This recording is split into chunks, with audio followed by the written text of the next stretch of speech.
Hello， 大家好，这里是魔玩小邹。那么今天我们所要测评的内容呢，就是我们画面当中的这一位恶灵骑士，金刚狼这样一位角色。然后可以看到，我也将恶灵骑士以及金刚狼都放在它旁边了。那分别我们待会儿需要对比呢，是这个头雕上的一个特效键的对比，以及金刚狼这个素体的对比。所以我将他们两位请了出来，然后给大家做一个简单的对比。然后我们废话不多说，还是从和会开始说起吧。OK， 我们看到这个和会东西呢，我已经全部拿出来了。这次的配件是比较少的，除了金刚狼的主体之外，只配送了一对火焰的爪手待会儿也会给大家来进行介绍。那我们首先还是从和会开始看反正一个现在都采用了方形的一个设计方式。那么从正面看，这个 Marvel Legends 的一个标志，然后这边是这个系列的一个标志。这个系列好像就是一些英雄的合体和变异的这样一些然后具体我也没有看过漫画，所以知道的小伙伴可以在评论区打出来。然后来看到侧面是这样一个金刚狼的一个和会，然后这是漫画中的一个形象，因为金刚狼大家也知道，它里面的骨骼是爱德曼金属，然后与恶灵骑士恶灵签订契约之后它的皮会被烧掉，然后剩下的就和其他的恶灵骑士不一样其他的恶灵骑士露出来的可能是人骨，它露出来的就是爱德曼金属的一个骨头的形状会比恶灵骑士更帅一些，然后待会儿在玩具本身也会有所体现。那么我们来看到盒子的背面，盒子背面呢可以看到这是一个组合人套。那么值得一提的是，这个组合人套里面只有金刚狼这一盒是没有任何组合键的。那可见孩之宝对它的对它的一个热度以及销售是不发愁了是两个非常热门的角色的合体的一个角色，所以感觉肯定不愁卖，就没有给它在里面放任何的组合键。然后这一套的话，我基本上也就只入手了这一个，的确是这个刀法还是非常的精准。你可以看到这边是关于它的一些介绍，然后这边是刚刚侧面的一个和会的一个展开图。那么其他的就是其他的组合人的一些信息，以及这一套装的其他的玩具的一些信息。OK， 那么盒子我们就讲到这里，接下来我们来看到主体以及配件吧。OK， 那么现在呢，就是我将主体已经拿出来了，这就是这次玩具的一个主体。那么首先我们还是来看到它的配件吧，这次配件比较少，我们就可以直接将它拿出来讲。那这次的配件呢，就是两个火焰特效键的一个爪子形状，然后可以看到它这次的，我把光打过来给大家看得更清楚一些。这次的爪子形状并不再像以前是一个金属的爪子，而是纯火焰特效键，里面也没有骨骼的刻画所以它的透度还是非常不错的，给大家看一下然后基本上就做出了火焰爪的一个感觉，就和后面的这个漫画是一样的感觉。然后这次配件面上只配了这一副爪手，那我们就直接来看到主体。那么说到主体也是非常的巧妙漫画里面将它画的火焰喷出，正好是金刚狼戴头罩的这样一个形状，然后也保留了金刚狼的这一个特点吧。然后首先还是从头开始说起。那么这个头我只能说骨骼，那就这两个来对比一下的需要。在骨骼方面，这个金属骨骼的质感明显是比人骨会好一些，然后上面的一些头盖骨上的细节刻画也是有，然后可以看到这两个火焰特效还是有些许的不同的，一个会更加的鲜艳，而一个呢会有一些渐变的效果在里面，里面会淡一些，外面会深一些的这样的一个设计。然后值得一提的是，这个恶灵骑士其实是有一个下巴关节的活动，然后这个就没有。那我希望如果它会有这样一个活动，可能会更加的好。但如果没有的话也就这样吧，也不能说它是不良心之作，好吧。那么接下来我们来看到它的一个素体的表现。那么这次的素体其实我感觉和这个素体有些许的相像，但是它多了一个折叠的关节。然后这套的衣服我记得是在金刚狼大战浩克里面会出现过的这样一个棕黄色的衣服，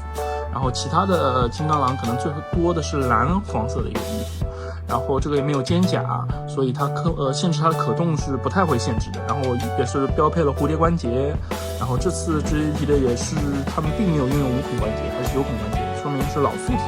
然后这边也是有孔的。然后这边是一个比较大的一个靴子的塑造，棕色、黄色的一个相间。这套战衣本身还是不错的。OK， 那接下来我们就来看一下它可动的一个表现吧。那么首先将它的一个臂膀进行一个抬举，差不多能接近到90度这样一个状态，虽然它不能完全的摆平。然后但是呢，你如果将它翻转过来，也是可以做到这样一个。所以它的可动还是非常不错的。那么接下来我们来看一下它蝴蝶关节的一个表现，到前差不多是到这儿，然后往后差不多是到这样一个幅度，也是非常不错做一些爪子伸出来的一些形象，还是可以做得非常生动的。那么来看到头部上抬没有问题，因为这个头部其实对它的可动几乎是没有任何的影响，所以左右都没有问题，非常不错。那么接下来我们来看到它的一个腰部，首先是往前，差不多是到这样一个程度。往后会更大一些，到这样一个程度，这个素体没有任何的限制，还是不错的。我们可以看到它腰部的一个腰带的仿皮质的一个刻画，也还是不错的然后我们再来看到它腿部的这个前踢可以踢到已经平均值之上的一个水平了。然后后踢同样的会被屁股给干涉到，也差不多只能到这儿。然后侧踢差不多是到这样一个程度两边是对称的，所以我就只说一边了。OK， 那么接下来就进入到一个我们的购买建议以及总评的环节。那么不可置否的是，这一款金刚狼和以往的所有金刚狼都不太一样。我之后可能也会出一期关于金刚狼的一期视频，会将我现在购入的所有金刚狼进行一个对比以及购买建议。然后这一款是非常特殊的一款金刚狼它将恶灵骑士和金刚狼这两个热门角色相结合从而阐述了这样一个恶灵金刚狼的一个概念。同时它的艾德曼金属也给予了恶灵骑士这样一个角色将皮肤灼烧之后所显现出来头骨状态的更多的一个可能性同时这次给到的配件我感觉正正好好，不多不少。因为金刚狼本身最大的热点也就是它身上的这一副钢爪，然后这次没有直接给钢爪，而是给了火焰特效剑，我觉得也是一次不错的创新。希望在之后的金刚狼的热能爪之类的可能会多一种选择吧，可能会在上面金属上面要附着一些这样的火焰特效剑会更好，而不是直接使用透明的一个爪子的形状。那相比之下呢，我感觉这次的素体并没有什么特别大的进步，可能就是沿用了之前哪一款人偶的一个素体，应该也是金刚狼素体，因为它身高是比较有限制的。哪一款金刚狼的素体来进行一个改造，甚至可能没有改造，只是进行一个重新喷涂，来进行一个再加上一个新的头雕来进行一个新的一个玩具的设计。然后这次购买的话，我感觉大部分的玩家也就是冲着这个头雕去的，以及这些特效剑去的，也不会太冲这个素体，因为这个素体我的评价是，可能它并不是现在孩之宝最好的金刚狼素体，但是这个可动以及它的一些美型，完全是平均水平之上的一款产品了，还是非常不错的。那我们接下来就来谈到它的一个价格，现在它市场上的一个价格基本上是在230到240这样一个价格，如果是二手或者稍微有点瑕疵的品的话，可能是200以上就能拿到，然后这样一个价格其实对于这样一个人偶来说不算低，但完全不算高，我只能这么说还是一个比较平衡的一个状态但它也是这一款这一套里面卖的最贵的一个的确这个孩之宝刀法需要再夸奖一下没有组合件卖这么就是这个价格并没有跌得很厉害，也是不容易但是主要还是靠金刚狼这个角色吧，以及恶灵骑士这个角色相融合的一个热度让这个人偶的价格一直是掉不太下去。但是呢，也由于它并不是什么限定的一个货所以它的价格也不会太涨上去。如果大家想再观望一下呢，我感觉它还是有潜力能掉到200以下，但也不会掉太多。我觉得180、190已经是它最极限的一个价格了，并且它的素质综合来说还是在孩之宝今年的合格水平之上的，还是非常不错的一款玩具，我还是比较推荐大家去购入的。这样一款奇特的金刚狼，我感觉金刚狼迷或者恶灵骑士迷都可以进行购入。